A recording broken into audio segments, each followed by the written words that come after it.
So the Tour Divide was a pretty epic undertaking, 4,400 kilometres, and not quite recovered yet. I think I'll be a few months before I build it up.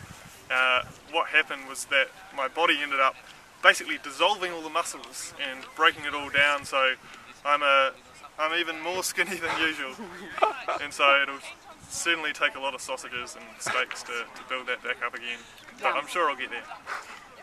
So today we're here at the fourth round or fifth round of the Cyclocross Southern Cross Series, and so this is Christchurch Cross Series, and basically it's all about cyclocross, which is an awesome kind of discipline. It's mixed between mountain biking and road, and you just basically have fun in the mud. Cyclocross is the next big thing. It's pretty damn painful. We're talking 45 minutes of just sheer hurt, like nothing else you've ever had. So in a way it's bad, but then it's the middle of winter and it's pretty hard to get out for a ride when it's wet and cold, so there's no better excuse than to come out and have a thrash on a cross bike, or even bring your mountain bike along and have a thrash on that. I don't have to answer this. Well, there's a good story. So why don't I shave my legs? Well, to be honest, when I first started out racing, I was into that whole roadie scene and shaving them.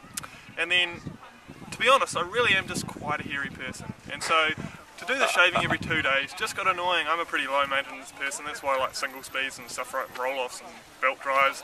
And so, that's why I don't shave them. I'm basically lazy, and I feel it doesn't make me faster. And interestingly, it's kind of developed into a bit of a personality trait, and often I'll rock up on a start line and someone will say, oh, here's the Wookiee, and then I'll go, make a bit of a Wookiee noise. So I quite like that, it adds to the fun of the race. This bike is new, straight off the stand this morning, so it's going to get very muddy today, I'm sure. And it's a bike from the Gates Carbon Drive people. They sent it out so I could do some wear testing.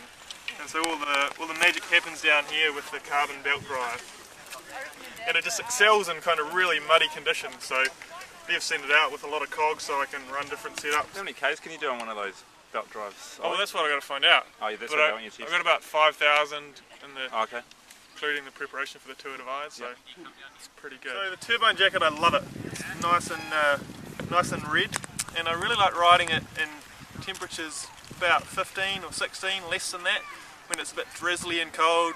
The conditions we get quite often here in Christchurch, so it's just perfect for the morning commute when it's pretty average out there. Nice. So normally I run either a short sleeve top or a long sleeve top, or even a thermal. Some of the great ground effect merino thermals they do. The great thing is, unlike other shells that I've used, it doesn't really feel like you're riding in glad wrap.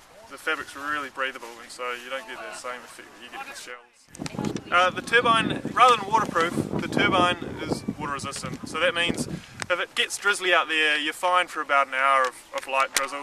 And if it clears up again, which hopefully it will, then it will dry out really quickly. So rather than a full-on kind of downpour garment, it's good for those mid conditions that seem to be most common on rides. Open pockets, well, they're one of my favourite things about cycle shirts, and it's great that Ground Effect have put them into a jersey, you know? Nothing better than to be able to slide your hand down and grab out a muesli bar or a banana or a tube on the go. Can you spin around? Sure, I can spin around. Good. Do a twirl. Yeah. Very nice. So that's a fantastic feature of the turbine. What do I like best? Yes. I think I like the colour. Really, it's just really red. Red's a real go fast colour.